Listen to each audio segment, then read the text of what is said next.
Hello everyone, divine टारot 777 में आप सभी का स्वागत करती हूँ। मैं हूँ निधि। कैसे हैं आप? आई होप आप सभी स्वस्थ होंगे, सुखी होंगे और सुरक्षित होंगे। आज की जो रीडिंग है वो कलेक्टिव जनरल रीडिंग है, टाइमलेस रीडिंग है। टॉपिक आपके पर्सन की करंट फीलिंग्स आपको लेकर के इस समय क्या है हम यहाँ देखेंगे। आपको रहना है पॉजिटिव, कर देना है वीडियो को लाइक, चैनल को सब्सक्राइब अगर अब तक नहीं किया है तो। पर्सनल रीडिंग के लिए आप आ सकते हैं। व्हाट्सएप नंबर आपकी स्क्रीन पर है। रीडिंग स्टार्ट है 199 रुपीज ऑनवर्ड्स। मिनी रीडिंग से लेके डिटेल रीडिंग तक करवा सकते हैं। तो चलिए स्टार्ट करते हैं अपनी इस रीडिंग को और देखते हैं आपके पर्सन की करंट फीलिंग्स आपको लेकर के इस समय क्या है।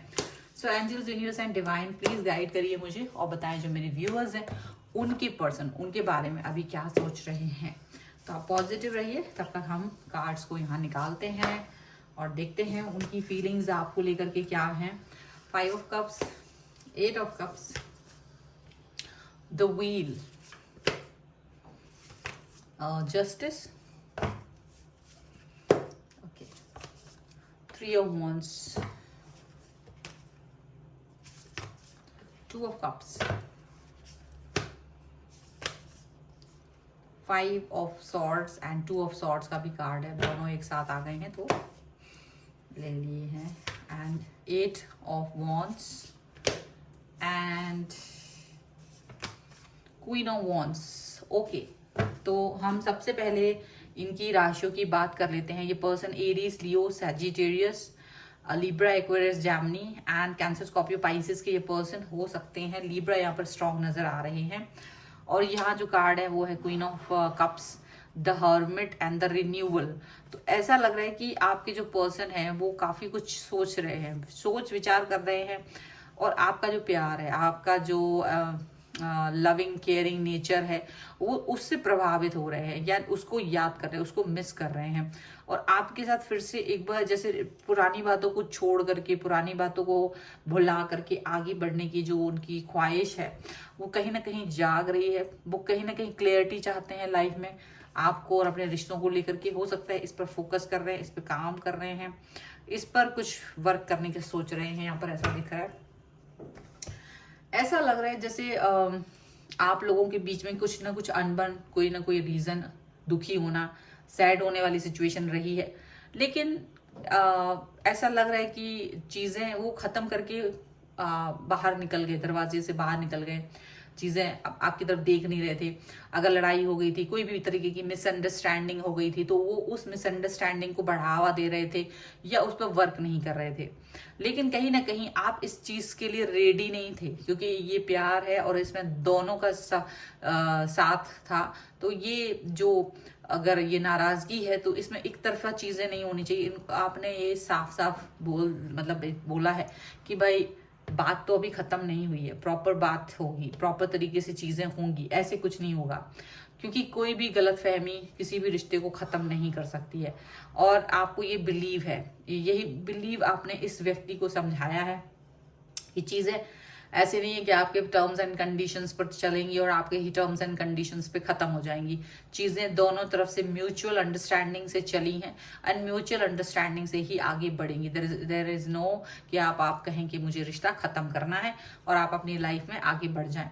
तो कहीं ना कहीं आप अपने लिए जस्टिस का डिमांड कर रहे हैं कि बात बिना खत्म किए आप जा नहीं सकते हैं, आपको मुझे जस्टिस देना पड़ेगा, आपको मुझे एक प्रॉपर तरीके से कम्युनिकेट करना पड़ेगा, बात को अंडरस्टैंड करना पड़ेगा, चीज़ों को शॉर्ट आउट करना पड़ेगा।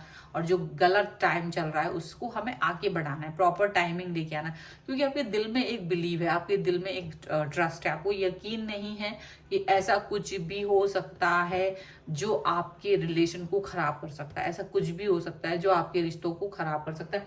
यहाँ पर ऐसा दिखता है कि नहीं, आप इस रिलेशन में इस तरह से नहीं फील कर रहे हो कि आप इस व्यक्ति को बहुत ज्यादा टाइम देना चाहते हो और ये आपसे फॉर ग्रांटेड ले ले आपको, और अपने रिश्ते, अपने अपने जो विचार हैं वो आप पर थोप दे। तो कहीं ना कहीं आप इस चीज से बिल्कुल भी सहमत नहीं हो।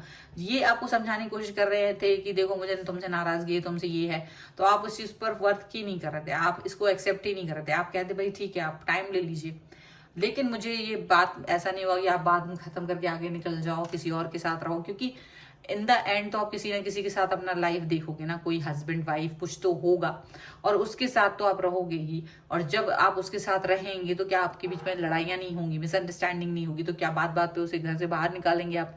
तो अभी आप इस सवाल का जवाब उनसे पूछ रहे हैं। इस सवाल के जवाब के साथ ही मैं एक कमेंट में मैंने जवाब दे दिया है, और एक कमेंट आया है मेरे दूसरे चैनल पर भी था वो कि आप जब रीडिंग करते हो तो स्त्री प्रधान होती है रीडिंग, शायद मतलब उनको लगता है कि मैं यहाँ पर स्त्रियों के लिए बोल रही हूँ और पुरुष के अगेंस्ट में है रीडिंग। बट मैं बताना चाहती हूँ ये एनर्जी रीडिंग होती है और आपके पार्टनर के हिसाब से होती है, ठीक है। आपके पार्टनर अगर पुरुष है तो पुरुष है, अगर स्त्री है तो स्त्री है। जाहिर सी बात है कि मैं मेरे पार्टनर जैसे होंगे तो मैं उसी तरह से बोलूंगी, तो मेरा बोलने का स्टाइल कभी भी ऐसा नहीं होगा कि मैं किसी लेडी या पुरुष के हिसाब से ही बोल रही हूँ। मैं वैसे ही बोलूंगी क्योंकि मैं एक फीमेल हूँ, तो मेरे लिए जो पार्टनर होगा वो मेल होगा, तो मैं वैसे ही बोलूंगी। बट अगर आप मेल हैं तो आप प्लीज उसको वैसे देखें कि आपकी वो फीमेल पार्टनर के लिए बोला जा रहा है, तो बोलने के स्टाइल में मत जाइए। ये एक एनर्जी रीडिंग है, ठीक है।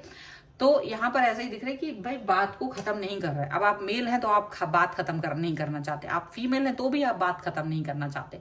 यहाँ पर आपका पर्सन जो भी कुछ है वो बात खत्म करके आगे भागना चाह रहा है। वो मेल भी हो सकता है, वो फीमेल भी हो सकता है, लेकिन आप इस चीज को आसानी से खत्म नहीं करना चाहते।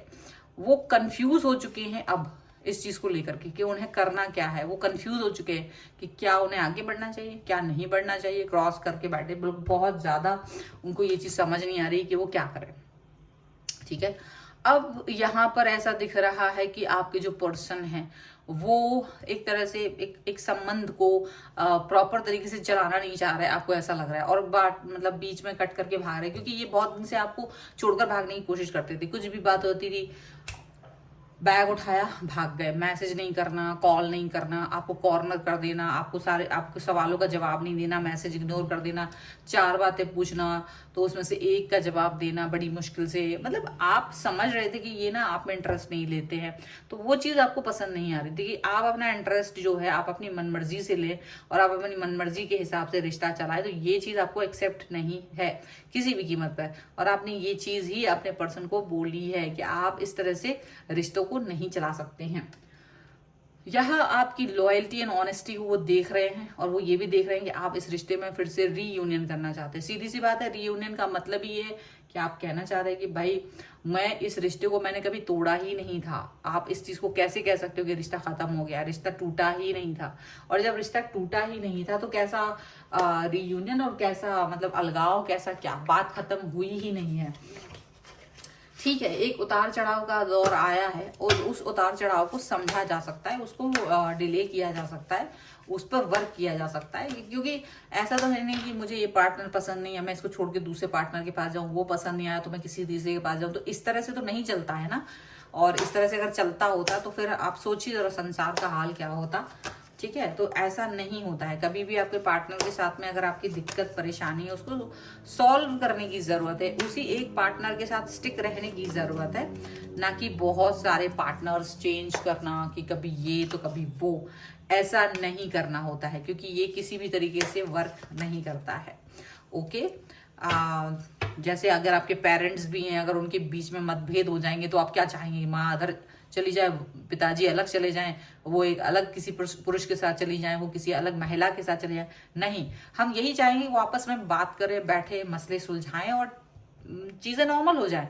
अच्छा लगता है वही चीज। तो वही चीज हमको अपने लिए भी सोचना है। हम उनको अलग देख रहे हैं, अपने लिए अलग देख रहे हैं, ऐसा नहीं होना चाहिए। आपको अपने पार्टनर के साथ वर्क करने की बहुत जरूरत है। पार्टनर चूज करते समय भी बहुत ध्यान रखने की जरूरत है, ये चीज याद रखिएगा। 6 ऑफ सॉर्ड्स का कार्ड है, 9 ऑफ कप्स का कार्ड है, एस ऑफ वॉन्ड्स का कार्ड है, द हैंगमैन का कार्ड है, 8 ऑफ पेंटिकल्स का कार्ड है। यहाँ पर आपके जो पर्सन है वो तलवार गिरा कर छोड़ करके भाग रहे हैं मैदान से, लेकिन आप इस सिचुएशन से भागने नहीं दे रहे। आपके दिमाग में बहुत सारी खुरापातें चल रही हैं, आपके दिमाग में बहुत सारे प्लानिंग्स चल रहे हैं इसको परेशान करने की, क्योंकि आप कह रहे हैं बेटा तुम परेशान हो जाओगे लेकिन तुम भाग नहीं पाओगे यहाँ से। आप अपना पैशन पूरा इन्हें दिखा रहे हो और ये क्या कर रहे हैं, इनको पता है कि आपने इनको ट्रैप कर लिया है और आप इनसे अलग नहीं जा सकोगे या आप इन्हें अलग नहीं जाने दोगे, तो वो उस चीज को देख रहे हैं और कुछ कर नहीं पा रहे, बट अपनी लाइफ पर फोकस कर रहे हैं, अपनी लाइफ में आगे बढ़ रहे हैं। यहाँ जरूर दिख रहा है ठीक है। 6 ऑफ वॉन्स का कार्ड है, 8 of cups and 10 of cups. तो देखो आप कंप्लीटनेस फील कर रहे हैं एंड ये बिना वजह का मुंह बना रहे हैं, पर आप सक्सेस पाते हुए नजर आ रहे हो। यहाँ पर आप अपनी सक्सेस पर वर्क करना चाहते हो। आप इनको साफ साफ बोल चुके हो कि भाई ऐसा बिल्कुल भी नहीं होगा कि आप अपने हिसाब से चीजों को देखें। हम मेरे हिसाब से भी चीजें चलेंगी। मैंने भी इस रिलेशन को चूज किया था। कितना अजीब होता है जब एक इंसान भागना चाहता है और एक इंसान उसको पकड़ के काम को करना चाहता है, तो कितना अजीब होता है कि एक इंसान रिश्ते को चला रहा है और एक इंसान सिर्फ उसको सोचता है मुझे कोई और मिल जाएगा। आप कितने लोगों के पास जाओगे? रिश्ते पर वर्क करना ही सबसे बेस्ट होता है। कितना ही आप एक के साथ दूसरे के साथ, और वाइब्स भी तो मैच होना चाहिए। Love your self first. यहाँ पर देखिए रिट्रीट, देखिए बिल्कुल वही कार्ड्स आ रहे हैं जो आने चाहिए। वर्थ फॉर वेटिंग फॉर, ठीक है। और यहाँ पर है इंगेजमेंट। तो बिल्कुल जो अभी इंगेजमेंट आपने मन में कर ली अपने पर्सन के साथ में, जो हायर लेवल कमिटमेंट आपने इनको दे दिया है, वो ही सबसे बड़ी बात है। लेकिन आपको अपने आप को लव जरूर करना है। आप अगर अपने आप को प्यार नहीं करते हैं तो सबसे बड़ी बुरी बात हो जाती है। तो आपको अपने आप को प्यार करते रहना है। आपको जरूरत है आपको एक दूसरे के साथ में समय गुजारने की, टाइम को स्पेंड करने की, मे बी आपको एक दूसरे को समझने की जरूरत है। और अगर आपने इनका इंतजार किया है, अगर कोई भी सिचुएशन आई है आपने इनका इंतजार किया है, तो इट्स गुड, आपने सही किया है और आपको यही करना चाहिए था।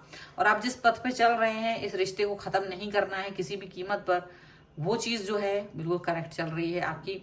आप वर्क कीजिए, ये रिश्ता जरूर ठीक होगा अल्टीमेटली, क्योंकि व्हील ऑफ फॉर्च्यून का कार्ड है जो कि इसको दिखा रहा है कि रिलेशनशिप सही दौर पे चला जाएगा। आज वो जरूर गलत जगह चला गया है, आज वो जरूर नेगेटिव हो गया है, पर पॉजिटिव भी होगा।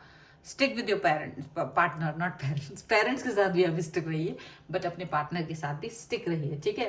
एंड डेफिनेटली आपको जरूरत है इस रिश्ते को अंडरस्टैंड करने की, तो करिए। अगर उनको जरूरत है अंडरस्टैंड करवाने की, तो वो भी करवाइए, ठीक है। चेंजेस की जरूरत है तो वो चेंजेस भी लाइए लाइफ में, जो भी जरूरत पड़े वो सब कीजिए। सो ये है रीडिंग। अगर आप इस पर क्लेम करना चाहते हैं, वीडियो को लाइक कर दीजिए, चैनल सब्सक्राइब कर लीजिए एंड लिख दीजिए चेंजेस 1111। एंड पर्सनल रीडिंग चाहते हैं आप अपने, तो किसी भी जो व्हाट्सएप नंबर मेरा दिख रहा है वहां पर आप जा सकते हैं। वहां पर सिर्फ मैसेज करिए, कॉल नहीं कीजिए। रीडिंग स्टार्ट है 199 रुपीज ऑनवर्ड्स।